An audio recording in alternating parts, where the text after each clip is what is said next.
السلام علیکم ورحمۃ اللہ۔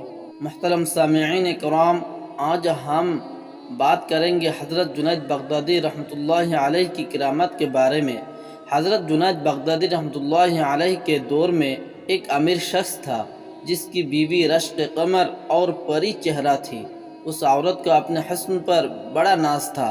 ایک مرتبہ بناؤ سنگھر کرتے ہوئے اس نے ناز نخرے سے اپنے شوہر سے کہا کہ کوئی شخص ایسا نہیں جو مجھے دیکھے اور میری طمع و لالچ نہ کرے۔ یہ بات سن کر شوہر نے کہا، مجھے امید ہے کہ جنید بغدادی رحمۃ اللہ علیہ کو تیری پرواہ بھی نہیں ہوگی۔ بیوی نے کہا، اچھا، مجھے اجازت ہو تو جنید بغدادی رحمۃ اللہ تعالی کو آزما لیتی ہوں۔ یہ کون سا مشکل کام ہے، یہی گھوڑا اور یہی گھوڑے کا میدان، دیکھ لیتی ہوں جنید بغدادی کتنے پانی میں ہے۔ شوہر نے اجازت دے دی۔ وہ عورت بن سور کر جنید بغدادی رحمۃ اللہ تعالی کے پاس آئی اور ایک مسئلہ پوچھنے کے بہانے چہرے سے نقاب کھول دیا۔ جنید بغدادی رحمہ اللہ تعالی کی نظر پڑی تو انہوں نے زور سے اللہ کے نام کی ضرب لگائی۔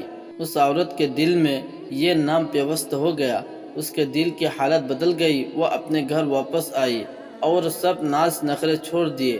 زندگی کی صبح و شام بدل گئی۔ سارا دن قرآن مجید کی تلاوت کرتی اور ساری رات مصلی پر کھڑے ہو کر گزار دیتی۔ خشیت الہی اور محبت الہی کی وجہ سے آنسو کی لڑیاں اس کے رخساروں پر بہتی رہتی۔